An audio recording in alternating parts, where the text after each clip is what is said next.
I had a strange dream. I was walking through a golden temple, beneath a dome of glass, and through chambers of splendor, filled with so many objects that the heart so desires.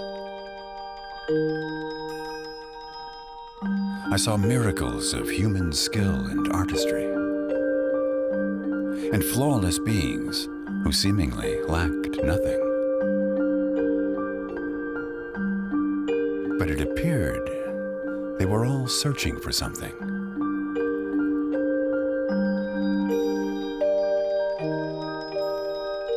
Such strange creatures.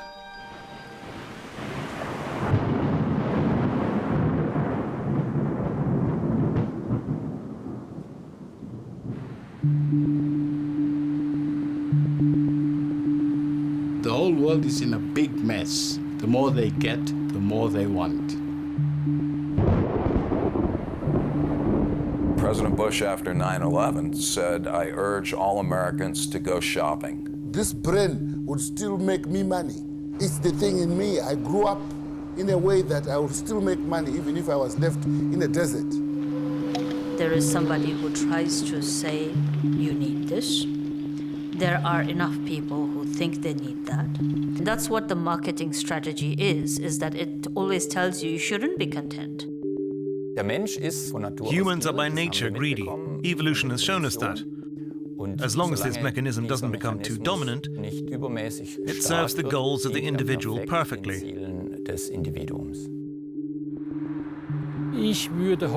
Today, I'd go so far as to say it's a symptom of an illness. Catastrophe is on its way. Catastrophe you and I, we cannot even imagine. I wonder if we're a viable form of life. Maybe we're just an evolutionary flash in the pan, and we'll be sitting right next to the dinosaurs at the Cockroach Museum. One thing I would love to say that you must always think of your death.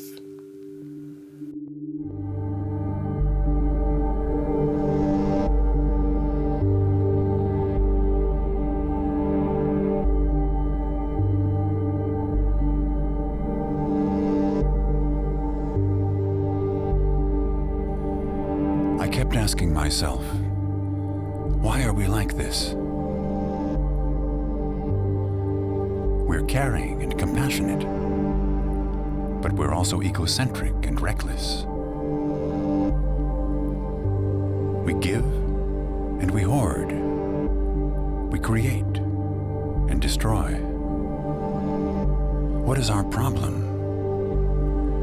What drives us? I went in search of answers.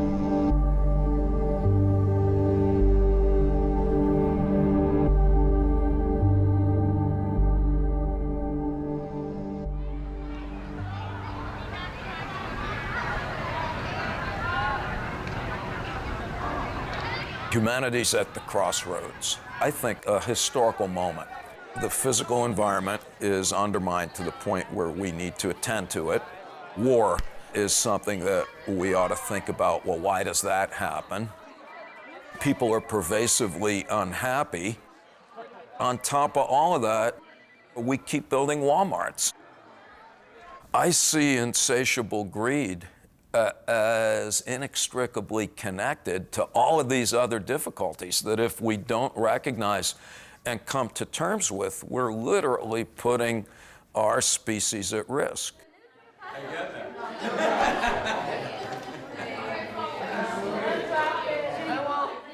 You know, you might ask to talk about Darwin. Well, if you're asked to talk about Darwin, it has to be about evolution. And what's the word evolution mean? Change.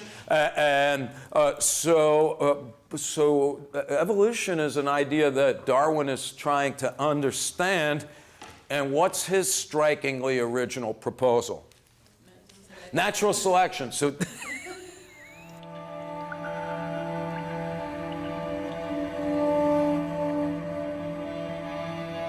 Humans are, on the one hand, very similar to all other forms of life in that we share a basic biological predisposition, towards survival. But on the other hand, we're so smart that we actually recognize that we exist. And the point here is that being alive and knowing it is grounds for great joy.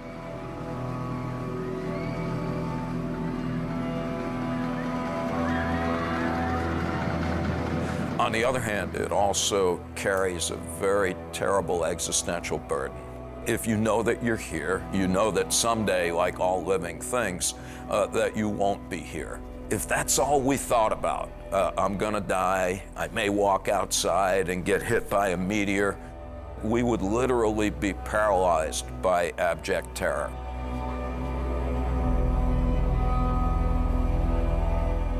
What human beings did is to construct and maintain what the anthropologists today call culture.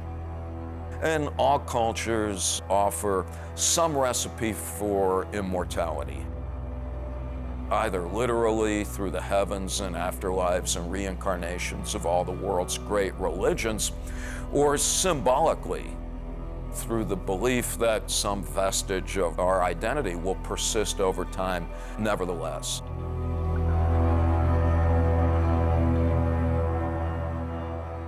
That's why you want to have children. That's why you want to build pyramids. That's why we want to write great books and symphonies. That's why we want to have a lot of money. Human beings are motivated to have a lot of stuff because psychologically speaking, it gives them a sense that they may be able to live forever.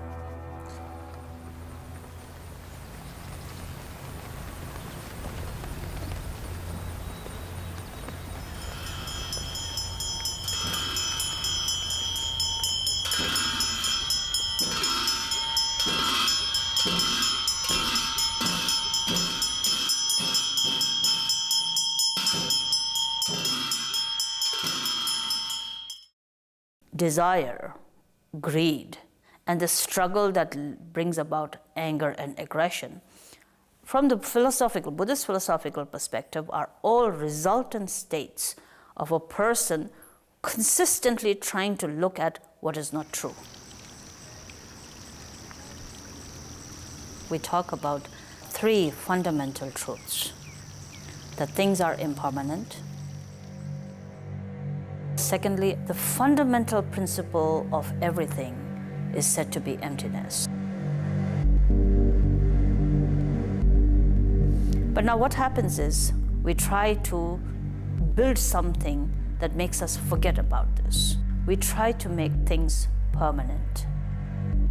And that struggle creates the third truth of this suffering. We begin to then hang on to things. I'll give you an example. If I have a shirt, and every time I go out to do some shopping, you buy another shirt. You may have 12 in your closet, but you'll buy the 13th, just so that you have a sense of you'll live long enough to wear all 13 shirts, or perhaps even more than that. So there's a sense of every day consistently doing something because of which we may be able to more solidify our sense of immortality, our sense of living continuously, not changing. And that struggle consistently builds up all these neuroses, and the prominent one of them becomes the greed.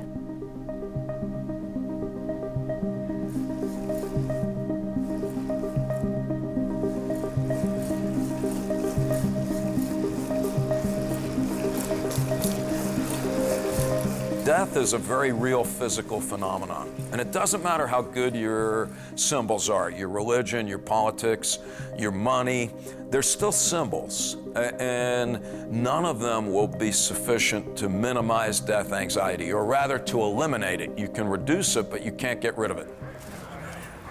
And then finally, just really to make matters worse, we also don't like the idea that we're animals.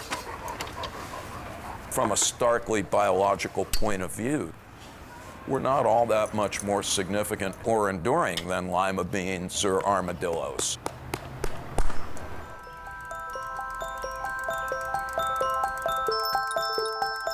An animal takes only what it needs. But the human animal is different. More than 7 billion of us populate the planet. And each of us desires something, desires more. Is this perhaps the secret of success?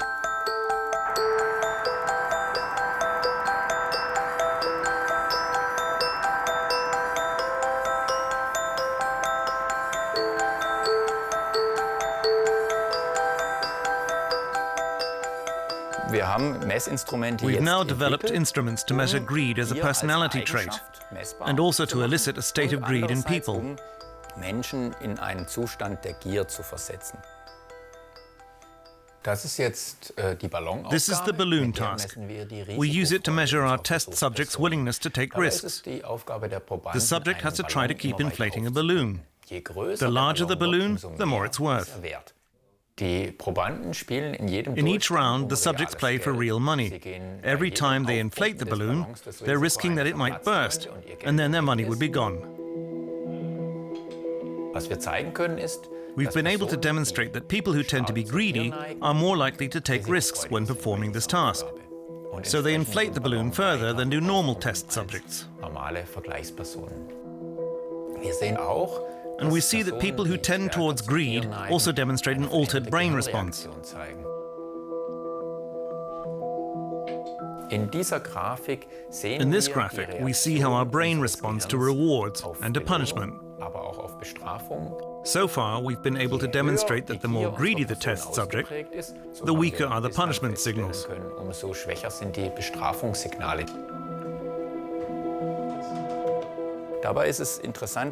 What is interesting is that these people also tend to want to maintain that state. The classic experiments of Olds and Miller on the brain's dopamine system are very interesting in this respect. If electrodes are implanted in exactly this region of a rat's brain, and the rat is then put into a situation where it can stimulate that dopamine system directly by pressing a lever, the rats will continue pressing the lever until they die. And this is presumably one of the biological mechanisms that helps explain excessive greed.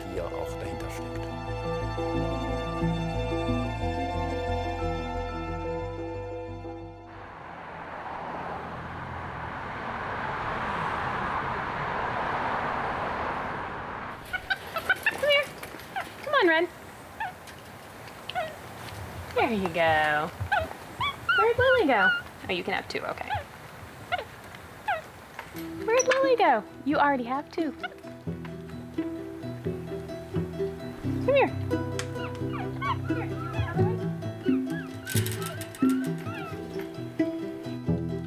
Most primates are highly social, but these guys are atypical in that they're also highly tolerant. There is a hierarchy, and everyone knows who's on top, and the individuals at the top get more. Males get more matings, females get more access to resources, but you don't have this really steep hierarchy where there's one individual at the top who gets everything. And you also see some things that you don't necessarily see across the primates, like respect for possessions. So we can look, for instance, at how do you respond when you get more and I get less? Or how do you respond when you get less and I get more? And that's tractable to study experimentally.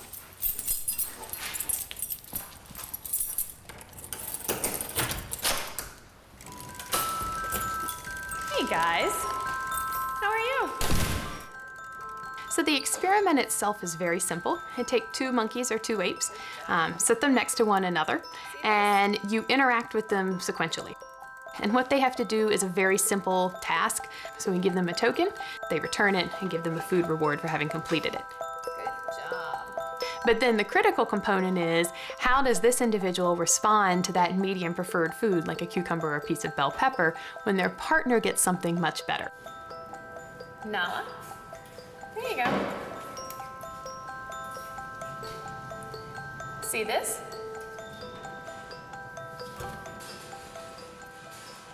that could be due to inequity. It could be due to, hey, look, my partner got something better than me.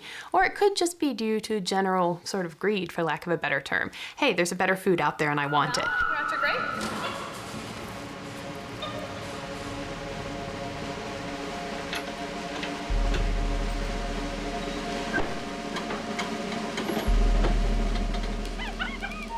From an evolutionary perspective, the behavior that we consider greed, which is acquiring as many resources as possible, is important. Most animals live more at the margin than modern Western humans do, so not acquiring as many resources for them is a real risk of death.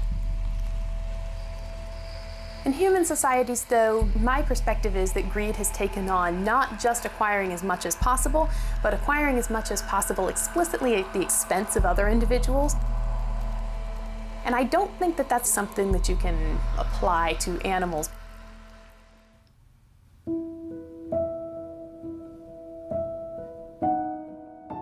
One day Narcissus came upon a spring that was so clear that he could see himself in it, as if in a mirror. When he saw his own reflection, he fell in love with its beauty. We too like to see ourselves as the center of the world. The individual is now the measure of all things. And so we yearn for recognition and self-esteem. We collect relationships, photos and likes, SUVs, shoes, records. Are we like Narcissus, addicted to our own egos?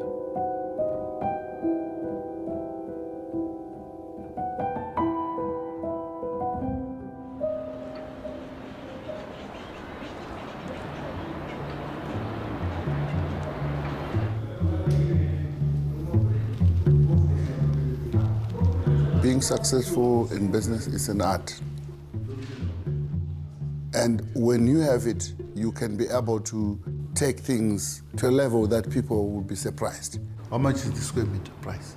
Let's not talk about the international price. Let's talk about our prices. 700 square meters per floor, multiplied by 8 floors, multiplied by our local price. 1,000 what?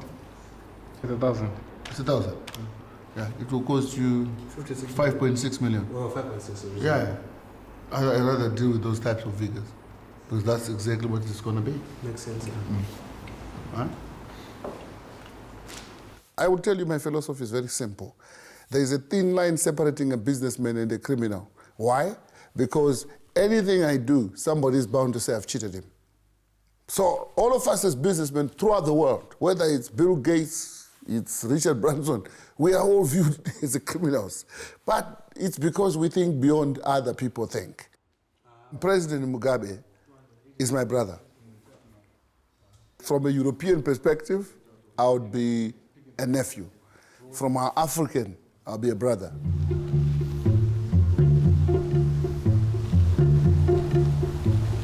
We cannot have a world full of critics. We want their numbers to shrink. There's fewer critics, more doers. That way the world economy will be nice to live in. Welcome to my house. I want to show you around as well as the achievements I've had for so many years. And yeah, you know, at a school which is near my old offices, they gave me an award for building a school block. And then an organization, Help Us Help Ourselves, honored me for my work for humanitarian reasons. So they gave me this award. With this award from BEFTA, its main focus is to recognize those who have done a lot of work in human rights, affirmative action, and empowerment issues, internationally. That's me. In here is my main lounge, wherein if you come in, and friends and family, we do meet and toss around and have conversations of sorts, political, economic, and family.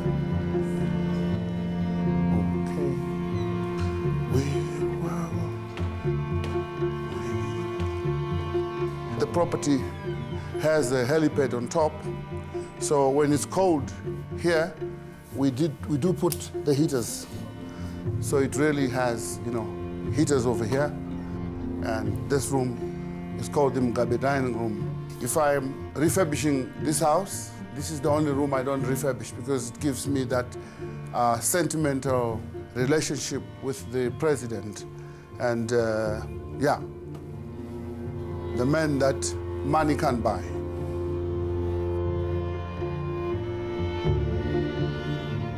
And this is it. I know where I came from. I came from being a vegetable vendor. My bed was the floor, the granolithic floor. That's where I used to sleep, with a very poor linen blanket that goes beneath me and one on top. And that history is why I want to, be able to show I gotta live well. Talking about it. That would seem right if they're gonna give your money back.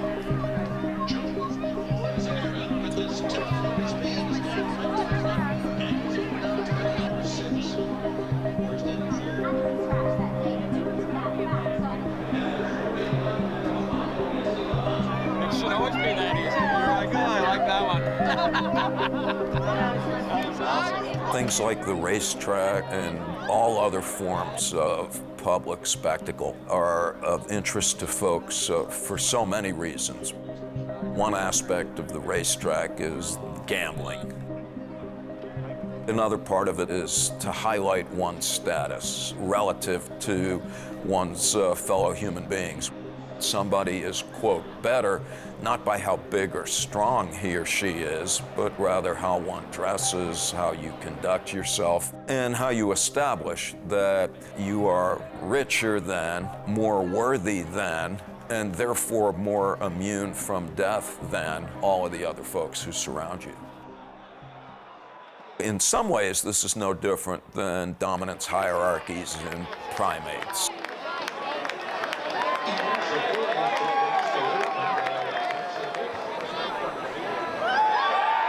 We love heroes, and therefore have become preoccupied with being the best at something, even if it's how many hot dogs I can eat in 10 minutes.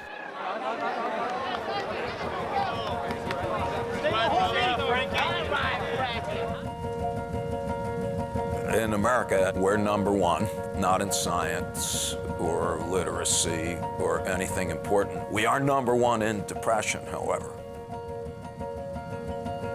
How could this be? What you have to do is look at cultural values to see if they're realistically attainable by the average individual. If you're a male, you're basically valued by how much you have. And this is the so-called American dream. If you work hard enough, you can have as much money as LeBron James or Warren Buffett or Bill Gates. But realistically, for every millionaire, there's got to be hundreds of thousands of people working part-time at Walmart without benefits. Same for women, but they have a different cultural burden. We teach women that in order to be beautiful, you have to be ridiculously thin, your breasts excluded, of course. So if I can't floss my teeth with you, you're too fat. And you have to remain perpetually young, which of course is biologically impossible. Wow, we cherish values that are simply not possible to attain.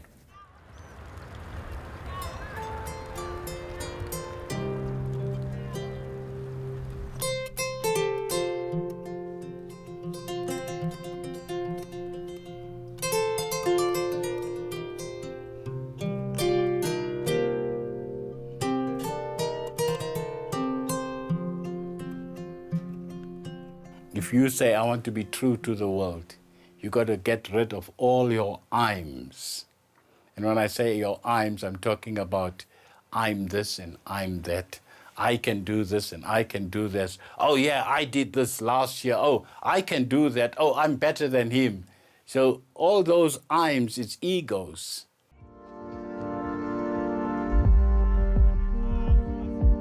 There's a lot of people in South Africa, both black and white, who carry the eagle badge on them, and they carry it high as a flag. You see, and those are the people who we would see as the future bureaucrats of the country. Hey, what's bad? What's bad?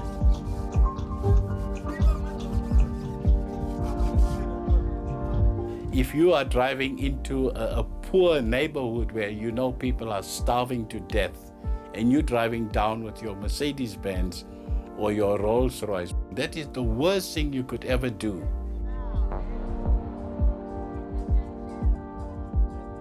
Driving with this ego to say, I'm better than you, you know, you'll never be where I am. Those people are lost.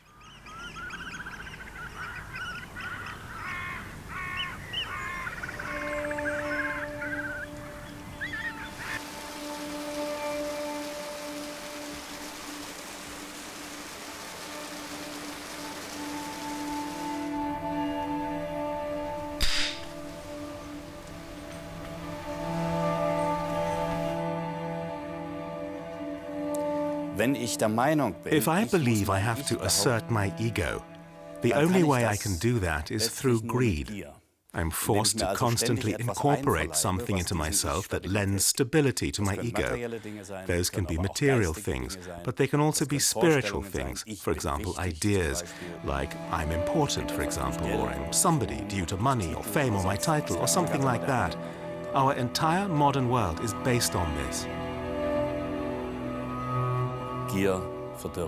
Greed destroys people. Why? Because it isolates us, and because greed is something like a drug. The more I have, the more I want to have, because whatever I have no longer satisfies me. So it's not what I actually possess that satisfies me, it's the constant striving for more. Religion has known for centuries that this drive lies within us humans, but this drive is also our ruin.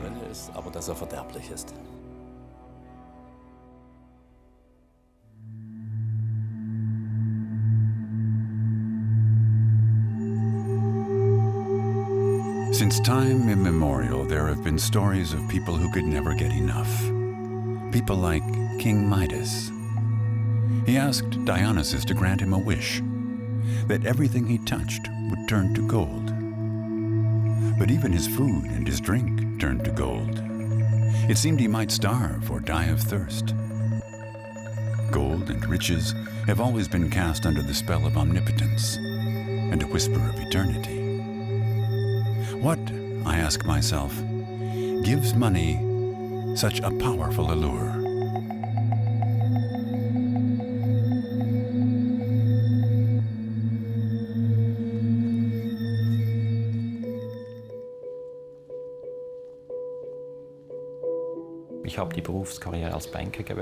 I chose banking as my career. I'm a trained accountant, and I worked with the Julius Baer & Co. AG Bank. First in Zurich and then in the Cayman Islands, which is a tax haven. I was promoted to compliance officer, meaning I was the legal conscience of the company.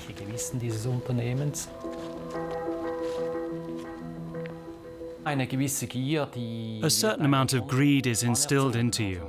That was true for me too, I have to admit. You start to think only in monetary units. The dollar signs appear before your eyes and in your heart. Then they're there, and they're the only thing that matters. A lot of profit and making sure you don't get caught. That's the way I operated too, of course.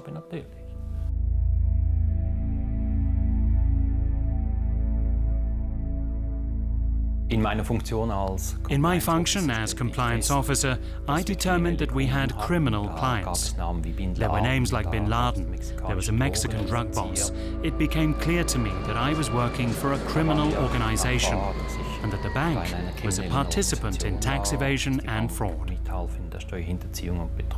I ended up feeling morally conflicted, then took the matter up with management.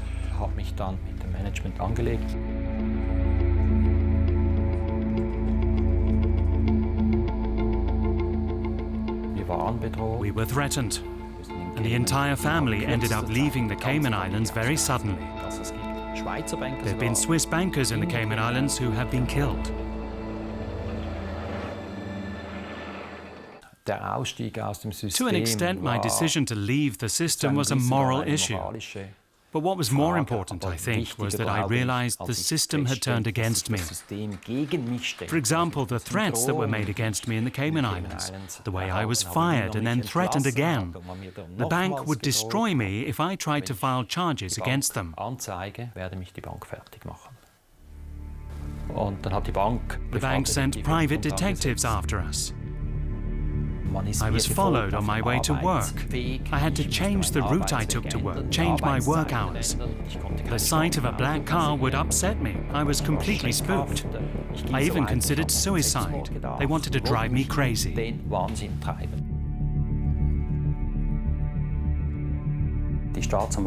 The state prosecutors had all the information, but they did nothing with it. It's a political problem.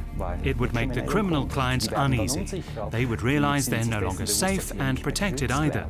So with that in mind, the authorities don't go after the bank. No, they go after the man who made the truth public.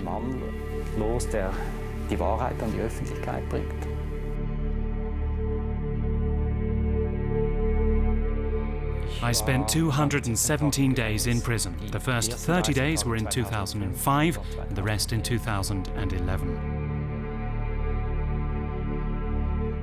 Both times I was in solitary confinement, spending 23 hours a day alone in my cell. There were prisoners who flipped out, started banging against the doors, screaming. Switzerland and basically every country, they protect their golden calves. The golden calf in Switzerland is banking secrecy. That's why no one will ever investigate the Julius Baer Bank, even though the state prosecutors know that Julius Baer had helped deceive the US tax authorities and so forth. For political reasons, the state prosecutors will never investigate any of that.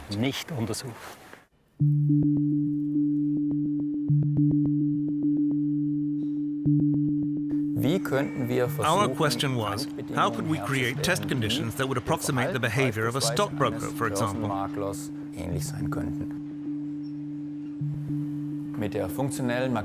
We use functional magnetic resonance imaging to investigate brain activity in our test subjects. We can look deep into the brain, including into the structures responsible for the reward response. Our subjects play a stock trading game and have to decide whether they want to invest a large amount of money or a small amount. Then they get feedback during the game as to whether the share price is rising or falling.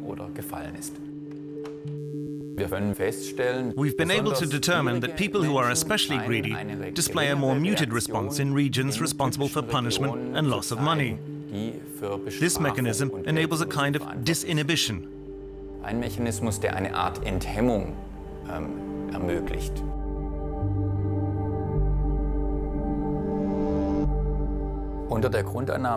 Based on the assumption that ordinary and average people will be risk-averse, it makes sense for the finance industry, which is optimized for outcome, to hire people who are more inclined toward risk. They achieve that with bonuses and with targeted hiring practices.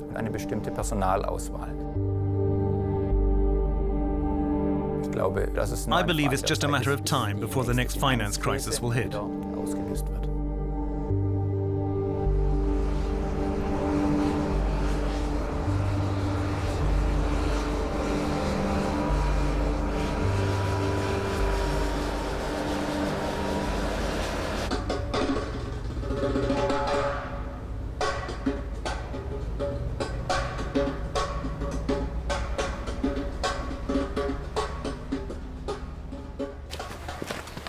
Gentlemen, morning. Morning, yeah, may I know what's your name? Junaid. Okay, Junaid. Morning, Django, how are you? What's your name? Craig. Okay, thank you very much. Let's go.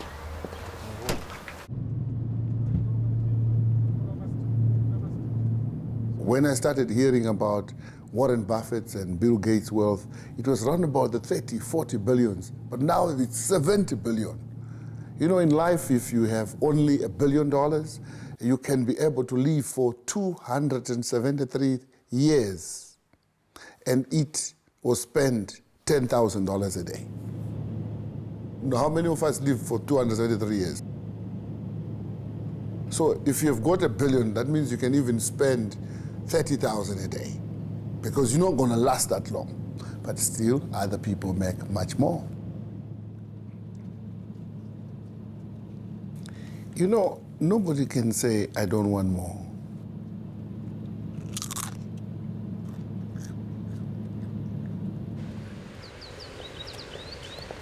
If people like me don't make money, there is no taxes that enables government to function. So therefore, people who make money enable things to happen. And I'm one of those people.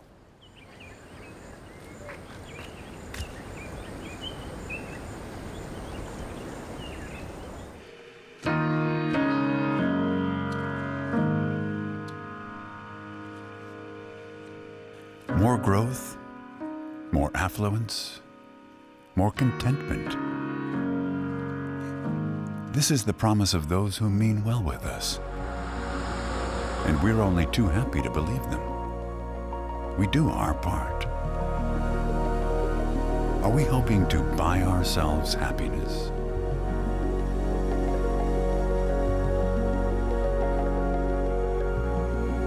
Many Western Europeans and Americans, they no longer really have a firm belief in God, but you have to believe in something.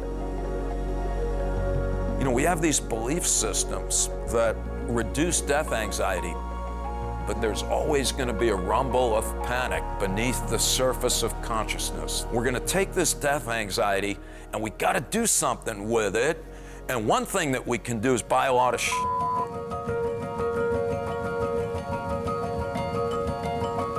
By the time you can talk, you have already been pelted with commercial images like the Nike check and the golden arches. We know them subliminally. Our children are growing up in a world that is radically different from the ones that you and I grew up in. Their brains have been modified accordingly. Manufacturers of consumer goods, they are spending literally billions of dollars to ensure that no child is left behind in the commercial rat race.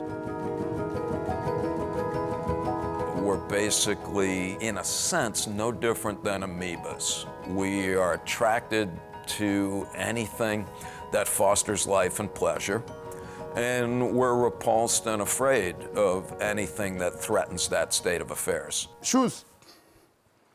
Shoes, and there's shoes everywhere, shoes. Sometimes you don't want to let go of something, you keep it. For instance, this shoe, I've never worn it, but I think it's been sitting here for like 3 years, still brand new. And it's the same thing with this one, still brand new. This one, still brand new. This is a designer shoe.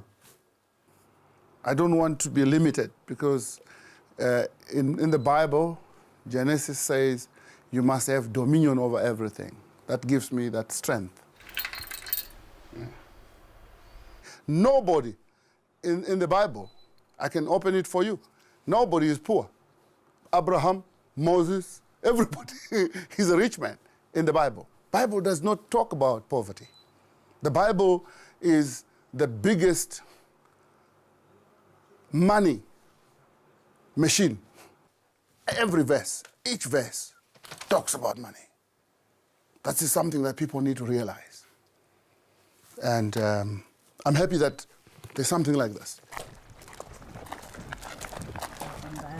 What did you do? You're not on a diet? I've been doing physical work. So. Oh, that's good. Yeah, I'm working as a carpenter. Very nice. Nice to see you.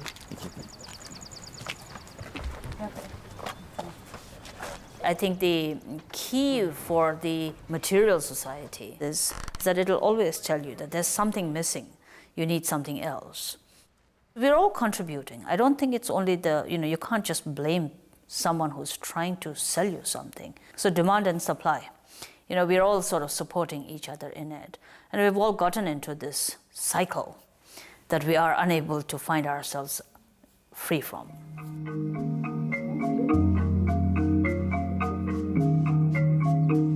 Talking about 24 hours, I would say 23 hours and 55 minutes. Samsara is saying, come. you're missing something. And by samsara, I mean the habitual patterns. And you keep thinking, they're calling me. Samsara is calling me. I need to go there, have a car, have a house, have a partner, be busy, be neurotic. That's what I would say. Of course, you don't call it that way. You call it, being someone, being capable, finding your identity.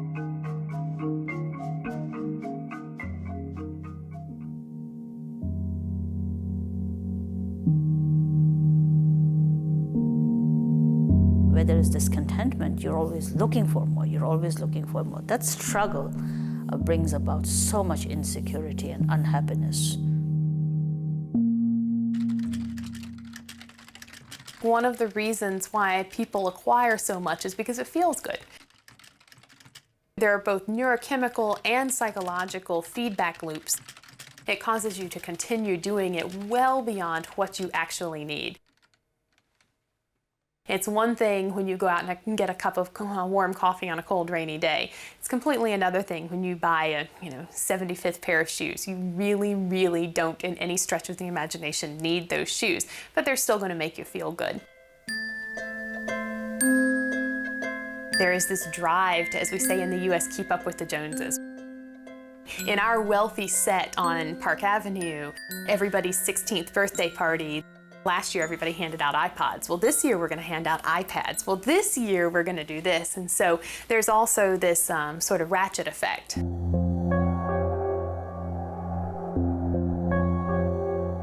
There's nothing wrong with being a consumer. I mean, to stay alive, we have to consume things. But then we literally surrounded ourselves with stuff to the point where we become imprisoned in a gilded cage. We became consumed with consumption. We're gonna keep buying stuff until the last drop of petroleum has been burned.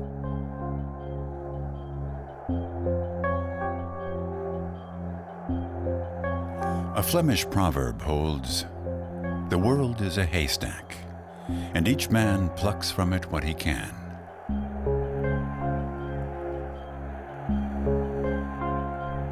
We humans wish to have, to possess. But the question is, can we have anything without taking it away from someone else?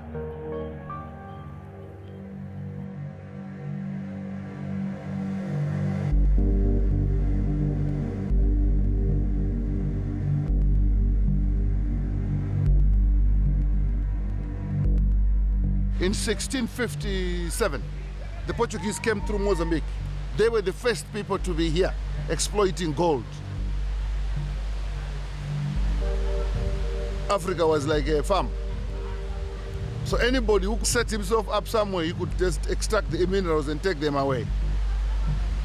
You can imagine a country 10 times bigger than Zimbabwe was colonized by one person in Belgium who called it his farm. This was absolutely unfair on the African continent.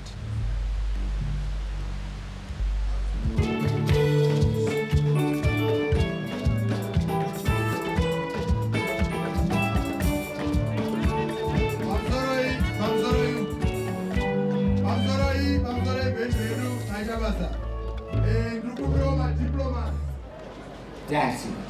You stand by principle. We have the right to ownership of our resources. Our land policy was right.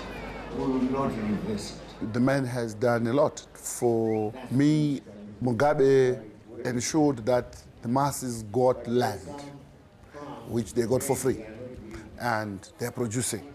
We may not have kicked off at the best of how things should be, but people are catching up, and that particular move he made. All the people must be equal, must be treated equally. Doesn't matter where they are, how poor they are. All of them are equal. Sanctions, yes, they may destroy my body, make me hungry, but they will not destroy my stand on the principle that colonialism is wrong, that Zimbabwe should never be a colony again. We wish you many more. We wish you many more. We wish you many more, Baba. We wish you many more.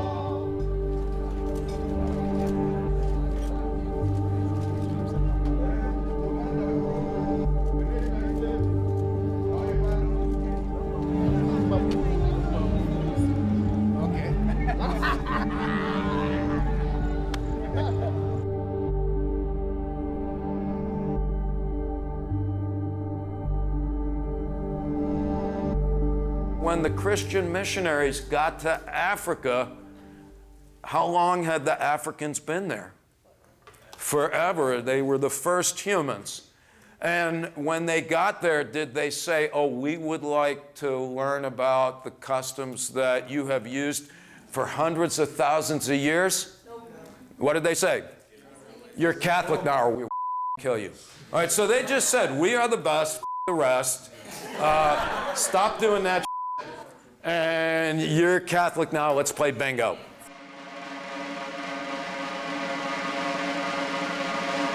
In the back of our head, we know that the current Western approach to life requires that we directly and indirectly take advantage of other people's.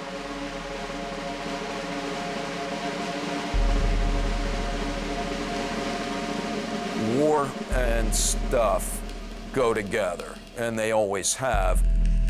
Our ability to consume wantonly requires the involuntary subjugation of large swatches of the rest of the world. You cannot be an American unless you can have a banana anytime you want it, or coffee anytime I want it. Well, for that to happen, I need people to grow bananas, and I need people to grow coffee, and they may like to have something else besides banana and coffee, but we're just going to send our military and install our businesses there instead.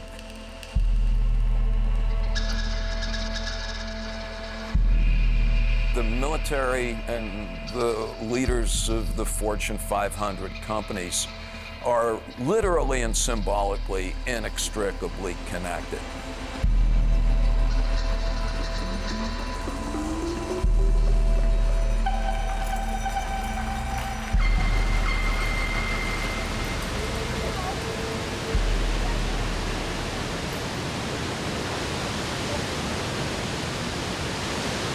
This whole place is full of minerals, you know. So, yeah, I want to take you down so that you can see the David Livingstone, the man who discovered these falls. We can't say doing business is colonialism. If the Americans, the British, the Germans take away their money, Chinese money must come here. Russian money must come here. We really appreciate it. Thank you. All right, appreciate it. Thank you.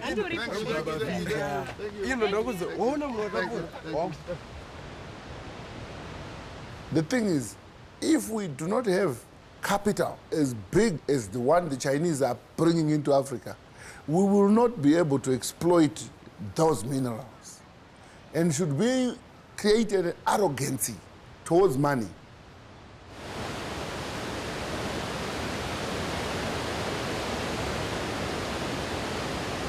To say that exploitation only happens in Africa is wrong.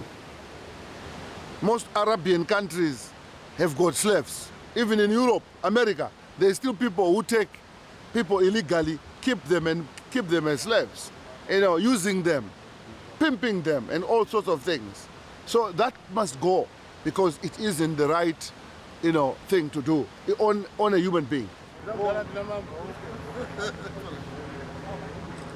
Regardless of what kind of bondage you are in, you can break that bondage.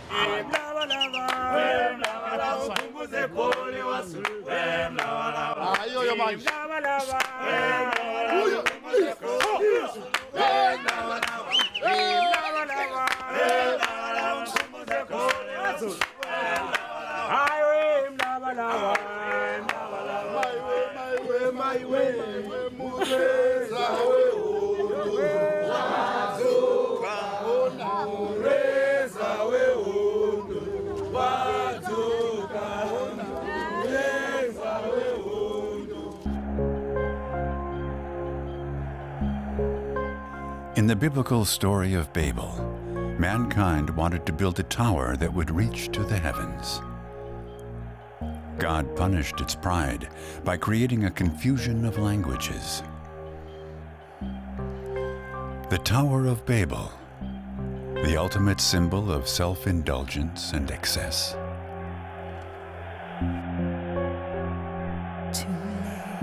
When humans aspire to be gods, bad things happen.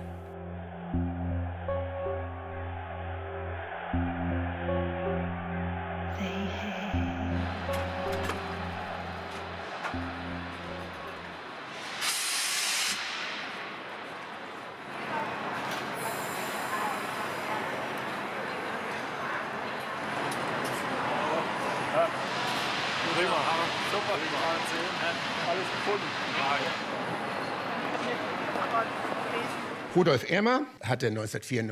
1994, Rudolf Elmer started working for the Bayer banking establishment.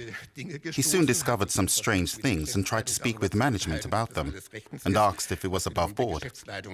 But the Bayer management weren't all too pleased about that. He was fired and then he became a whistleblower, passing on a CD with tax data to the Swiss tax authorities. He figured they'd take action.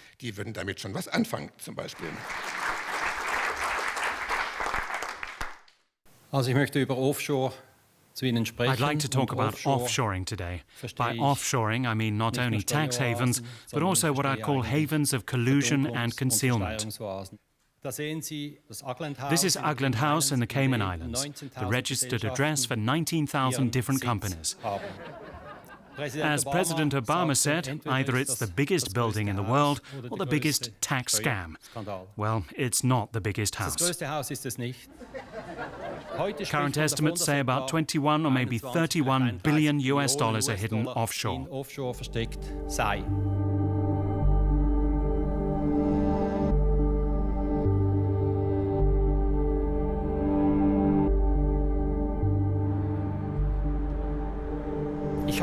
I'm afraid because I was part of this system and I know how these people end up. Their path is strewn with corpses.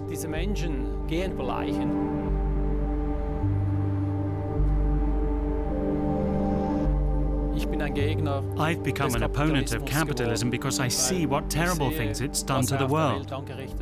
The West has enriched itself at the expense of third world countries on a massive scale, in a manner that I believe is contrary to all humanity.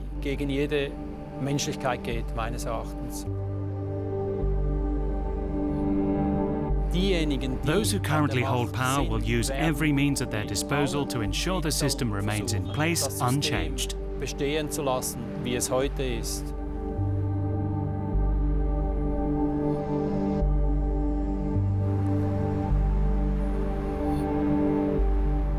The hubris of the lords of finance is explicable in a few ways. One is that we have the highest regard for people who appear to have the capacity to generate infinite amounts of money. I think another reason that we venerate them is that it just appears to be magic. Moneymakers make money out of making money. And then finally, I just think money has become the new god in kind of a secular universe.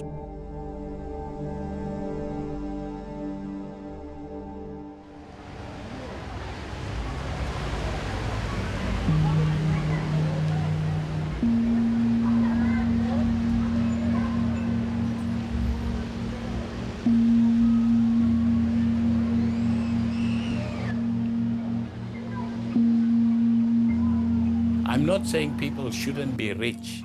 You work hard to get there, and it's your right.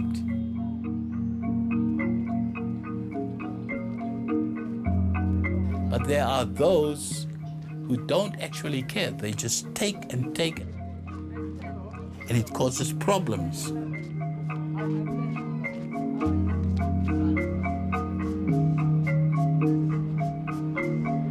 When we have the kings who were running the world from their palaces, they knew the value of gold. The more I have of this, the more I could have of whatever I want. And that's how it grows. And they'll make sure that the poorer people gets poorer. We saw that back then, and we're starting to see it today again.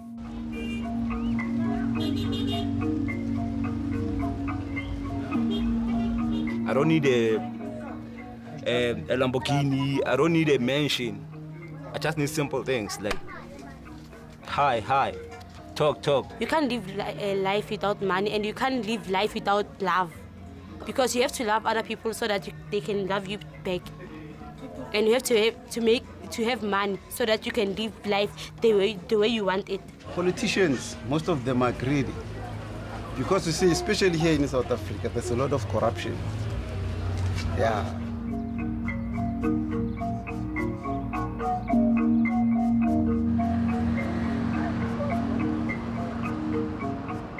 Poor people who are surrounded by poor people, for the most part, they're not depressed. It's when there's poverty juxtaposed with inordinate riches.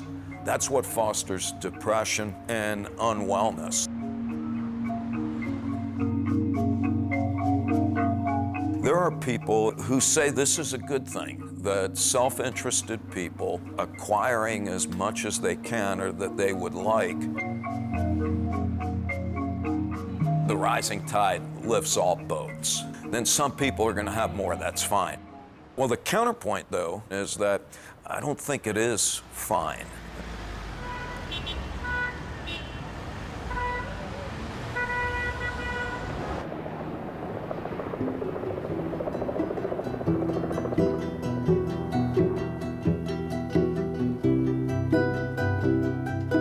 I wonder, is mankind perhaps not an error of evolution?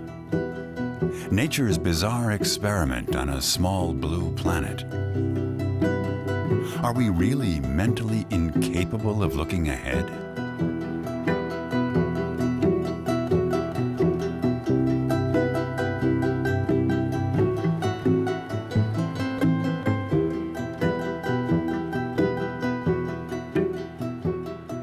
There's been any number of great civilizations, the Aztecs, the Incas, that have from time to time imploded on themselves. If you look back historically at societies that have collapsed, they often do so right after they appear to be at their most auspicious moment. If we think we can just keep increasing the number of humans on the planet and provide each of them with the lifestyle that we in the West currently enjoy, without turning the Earth into a humanly uninhabited, smoldering heap, I think we're deluding ourselves. Our frenzied desire for infinite amounts of stuff will have the paradoxical consequence of being the first form of life to be responsible for our own extinction. It's very ominous, I would argue.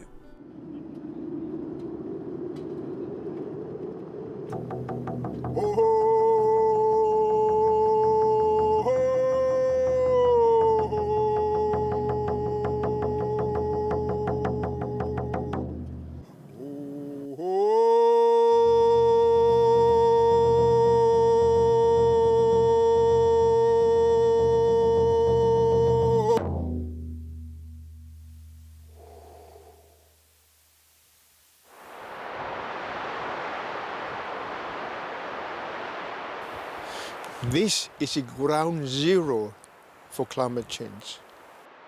For this is where we can get closest to the big ice. And this is where it's happening. In 1978, as a runner for the elders, I gave a talk at the United Nations that the big ice is melting. So when I finished, I got the standing ovation, and then they say that Angar is a well-spoken young Eskimo, but nobody heard the message. Wherever I go, be in India, in South Africa, in Tokyo, in Hong Kong, in Rio de Janeiro, New York, Copenhagen, Paris, Berlin. No matter where I go, nobody changed. Nobody.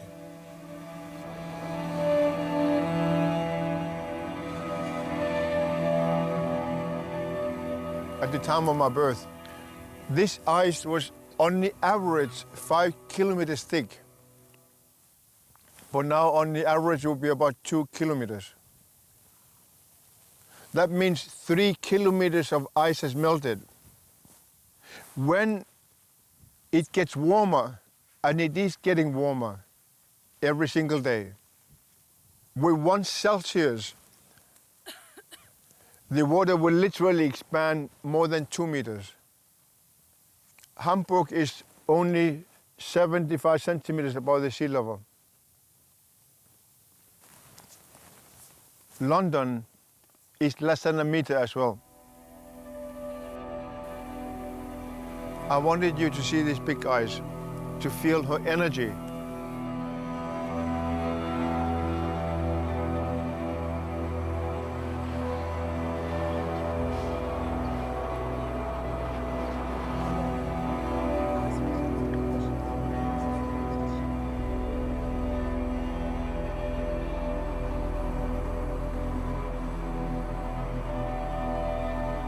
This big ice on the top of the world carries a wisdom, because everything what happens on Mother Earth will end up in the North Hemisphere or in the Antarctica, South Hemisphere. We drive on tires made of rubber, but Autobahn loves eating rubber. So all that tiny pieces of rubber has to go somewhere.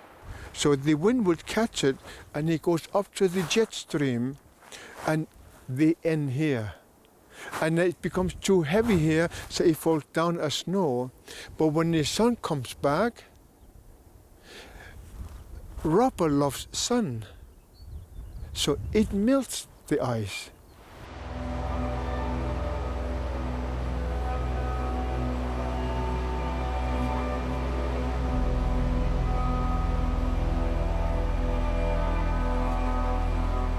All the faces, all the figures is telling you something.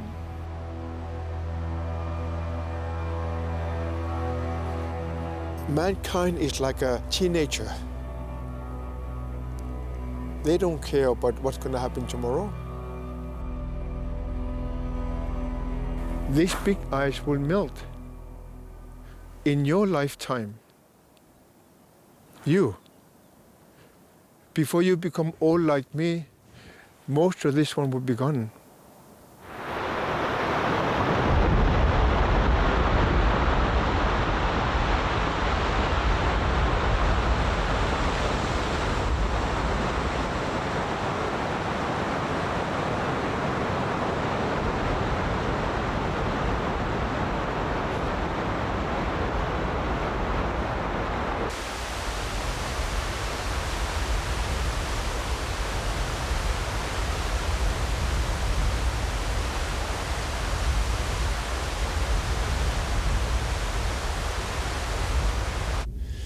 Catastrophe is on its way. Catastrophe you and I, we cannot even imagine.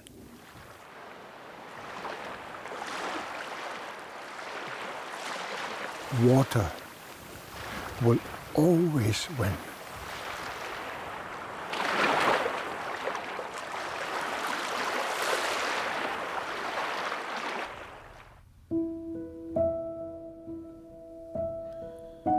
Prometheus stole fire from the gods and gave it to humans. In punishment, Zeus created the seductive Pandora and gave her a box as a gift.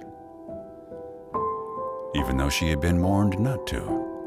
Pandora opened the box, and all the evils of the world escaped. Only hope was left inside.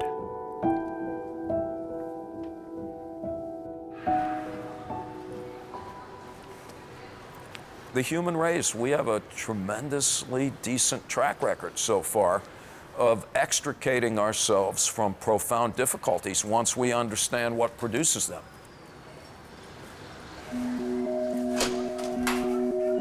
We have to evaluate all values. Is this important to me because I'm a cultural meat puppet that's just having my strings pulled by the society at large? Or have I really systematically questioned what I want and why I do what I do? So you either give up in despair and do nothing, or you do something, and you do it with passion and conviction.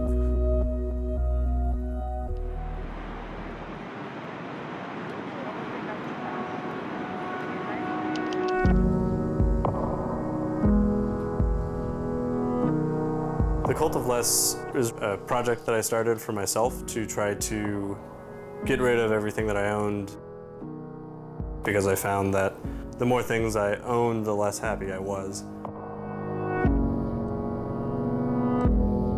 As I was traveling, I noticed that I didn't really miss all of the things that I had owned. And when I got back, I couldn't really tell you, what those things were. So rather than continuing to keep them, I decided to get rid of those things. The Cult of Less was like a website that I put together, and I listed everything that I owned at the time, and I put a description next to it and a price tag.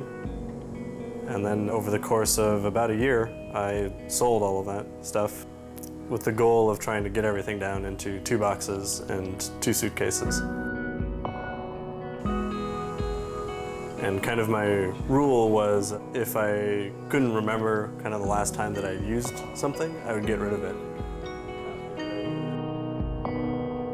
I find myself not worrying so much about what I'm going to buy next, but more like what I'm going to do next or where I'm going to go next.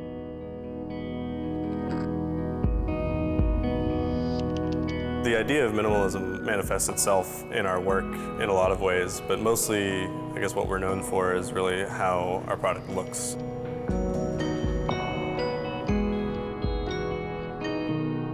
Sustainable growth is good because that implies that the thing that you're building into the world is replacing something that is obsolete, and it does it better and more efficiently, whereas unsustainable growth in a lot of ways is something that is often very toxic to the market or to a lifestyle. To me, wealth isn't just measured by what you own or how much money is in your bank account. It can also be having experienced a lot in your life. I think is very important. Or even having some very solid relationships with your friends. Like, there's nothing better than a good friendship. And it makes a lot more sense to invest in that than it would be to invest in a new couch for your living room or anything like that. It's very difficult to describe when something just feels right, but that felt very right for myself.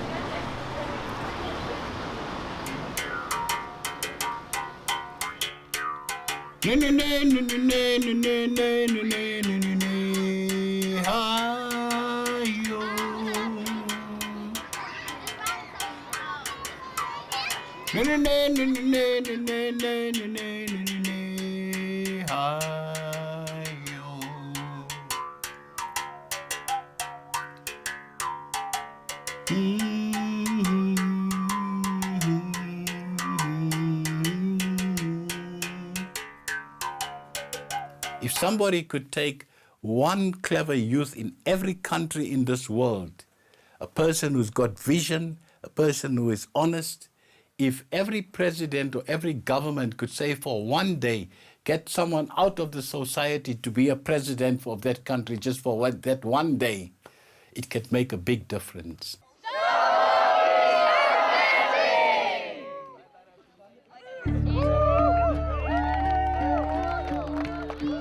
the manifesto of the world's youth. For us, the 3 billion youth of the planet, the climate crisis is a matter of survival. You, world leaders, have known about the climate catastrophe for 25 years. We cannot simply sit back and watch. Let us work together. The climate clock is ticking. The main problem of this planet is the mindset. People know the consequences of what can happen, what they do. People know what is right and people know what is wrong. And still, they don't do the right thing. I want to ask why. So it makes me both angry and sad. Like, I'm a human being too. Like, why can't you listen to my decisions about my life? Like, who appointed you ruler of the world and allowed you to decide to take away my future? So we're now here because we're frustrated and we want to make sure this gets done. Like, just to demonstrate what China has, what kind of economic activities people in China they're doing, how are young people influencing on innovation. So a global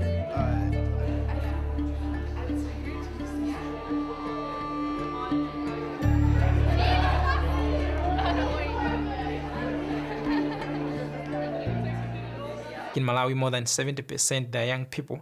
So kind of like, okay, if young people, we don't act now, then when is it going to be the right time? In Hong Kong, there are a lot of youth, teenagers, they start to think to change their society by their own. Mexico, for example, has large petroleum reserves, but politicians are only interested in the money it earns. They're exploiting the ocean and don't care that it's being polluted by oil and that species are dying out. They don't care, as long as they make a profit. But the Mexican people aren't profiting from it at all. They'll keep getting and getting, and that's where greed is born. People are confused and they don't understand. So if they would come somewhere else and they were to be taught something different, they could probably step out of that and then look back at how their life was and be like, oh my God, like my life was not actually that good, even though I have all this stuff.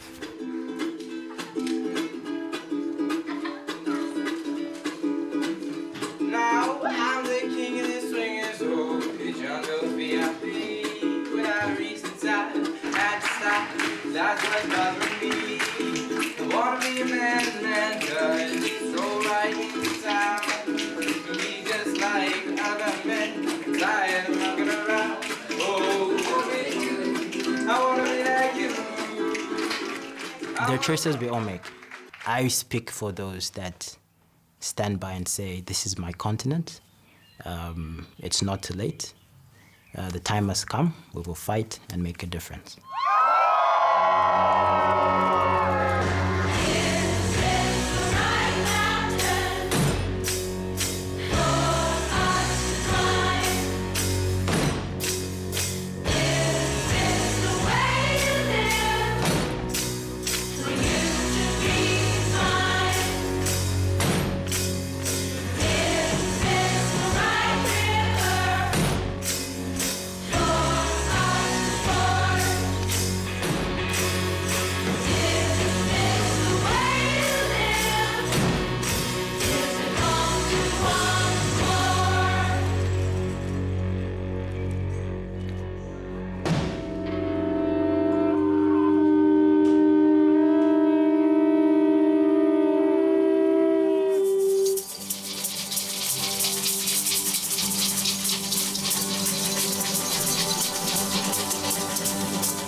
If mankind is truly the crown of creation, and also comprehends his own impermanence, where does this endless desire come from?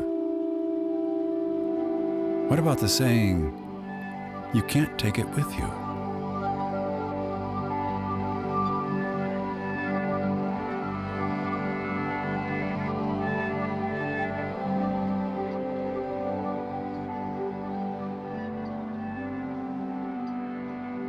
Everything in my life had been going pretty normally, my work as a neurosurgeon and all that, and then I woke up at 4:30 in the morning with severe back pain, and soon thereafter had grand mal epileptic seizures and was driven into coma.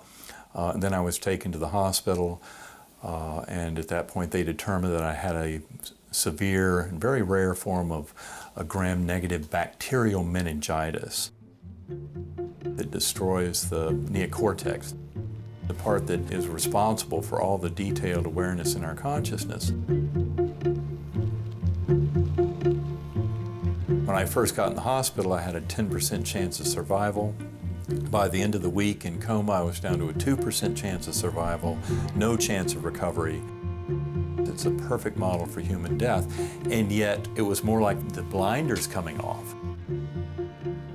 So when I came back to this world on day 7, all of my memories of Eben Alexander's life before coma were completely gone. All language, any concepts of humans, earth, this universe, any knowing of the beings around me, you know, my mother, my sisters, my sons. I had no clue who these beings were. Before my coma, I was very much a modern conventional scientist, what's called reductive materialist. The journeying soul who comes back from a near-death experience knows there is nothing to fear about death. It is actually an awakening to a far grander existence that is who we truly are. And that changes the way one can see oneself and how oneself then interacts with other beings.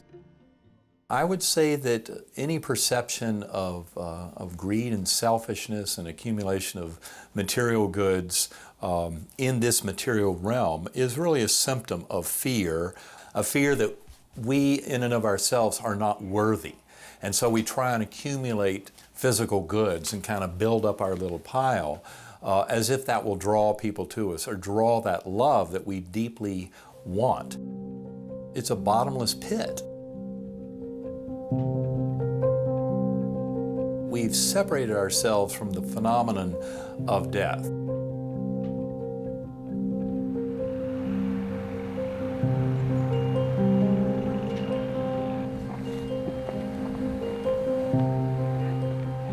Anytime death is on our mind, there's a process that kicks in to get it out of consciousness. My wife is a therapist in the local hospice, and she says, look, you have to sit with death.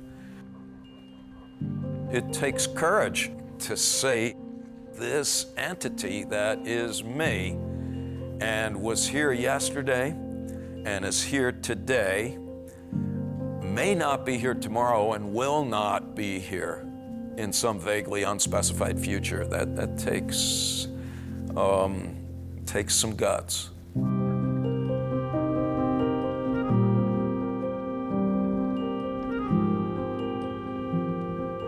We're just starting to study what happens to older people as they become more aware of death. Some people become wiser, become more compassionate, and now the trick is how do we, metaphorically speaking, pop that in a bottle and get young adults to start drinking it.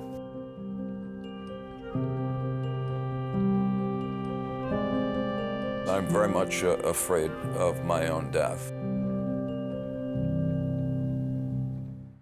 Having said that, though, I would like to think that I'm making slow but steady progress to coming to terms with the fact that I will someday die. It is something that I don't look forward to at the moment. Let me live a bit and make more money, and let it visit me at some point when my little cousins and grandchildren are, grown up. So I need time before I die.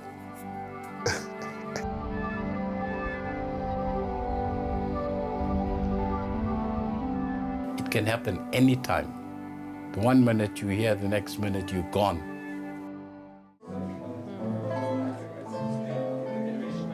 You have to go to the school of anxiety in order to ever become a mature human being. If we could accept with grace and humility the fact that We're finite creatures. We need to do that. We need to let go.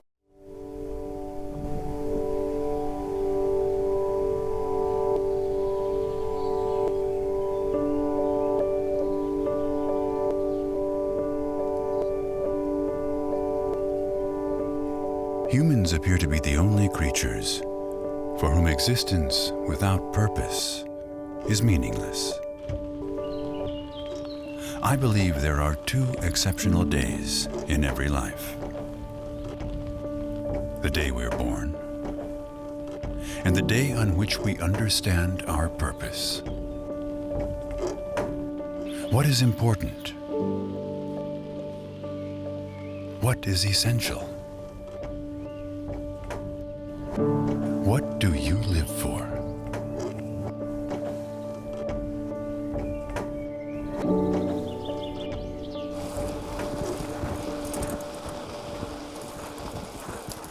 I think happiness is vastly overrated. Being happy is not unimportant, but happiness in and of itself does not ensure that life is meaningful. It does not stop us from tranquilizing ourselves with the trivial.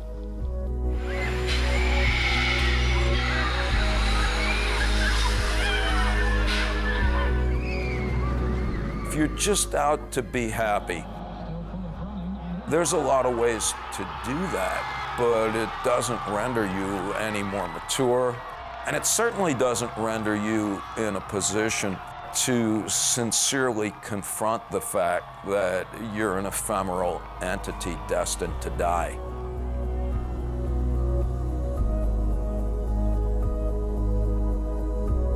I would argue that there's got to be more to life than the singular pursuit of happiness.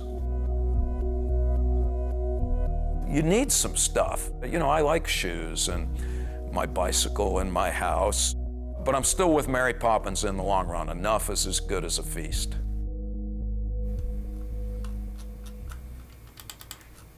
To me, oftentimes happiness is found in the things that you didn't expect to find positive. So just to give you an example, recently one evening I was out with my kids. We'd taken a walk to the park and we were walking home, and we've had lots of what we call fireflies, lightning bugs, the little bugs that light up in the evening.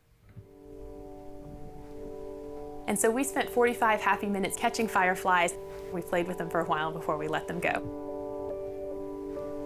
It's those quiet moments when everything seems to be working well together. You're enjoying the people you're with, you're enjoying the activity you're doing, and oftentimes it's found in those situations that you can't buy. Yumidaos. Uchiokos.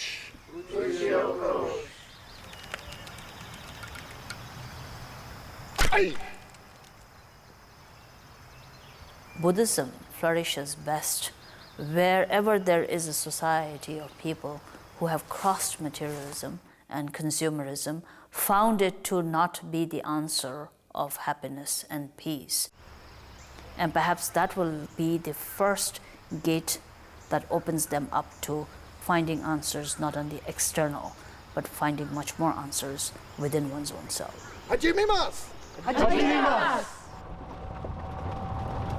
You're always on the driver's seat. And therefore, you can choose to drive straight, or you can choose to drive wrong. And so your own awareness, your own potential of being mindful is much more powerful. I think happiness is found where there is inner contentment, simplicity and contentment.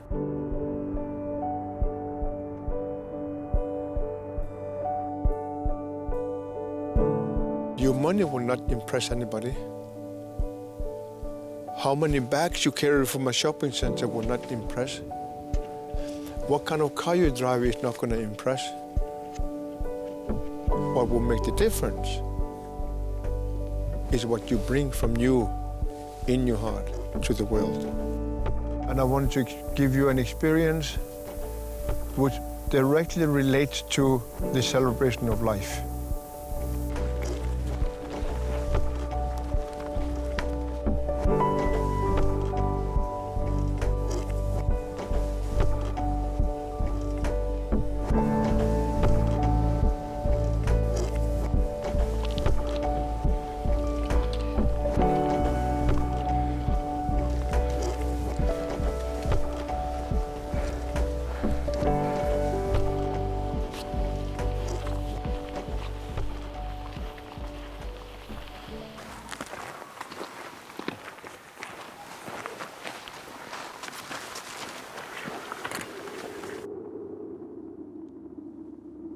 I don't know if you can feel the energy.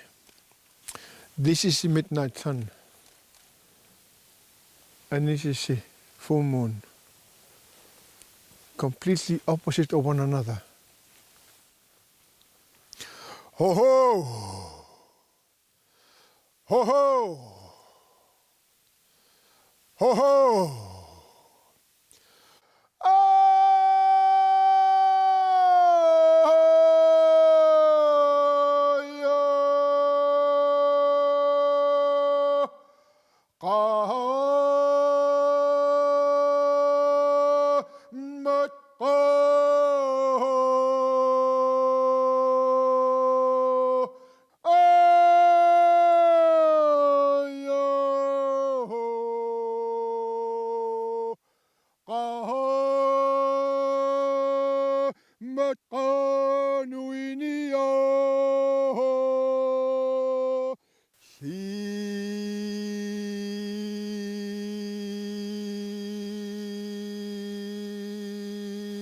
Life is a ceremony in itself.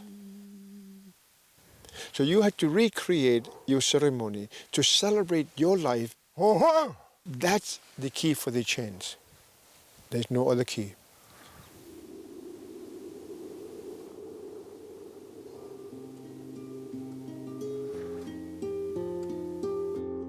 Are there solutions? I hope so. Greed is a complicated alloy of motivational forces that has driven creativity, innovation, and discovery. On the other hand, with each uniquely human innovation, there's been an unanticipated downside. It is a blessing and a curse. We're probably the first species to run into the problem. And evolution doesn't create solutions to problems that don't exist. Evolution is blind. Evolution doesn't plan for the future. Evolution doesn't worry about moral consequences.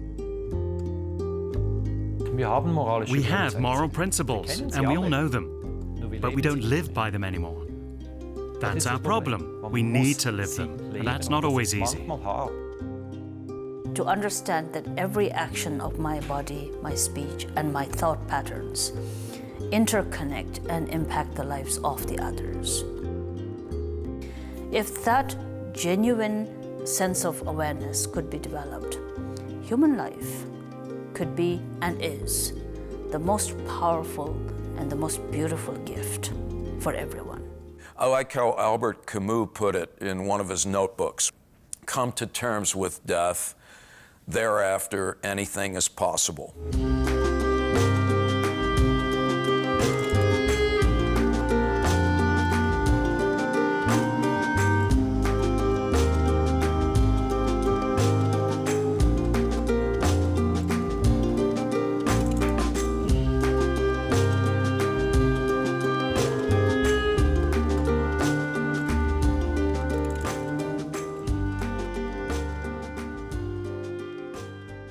This is what my mother would do.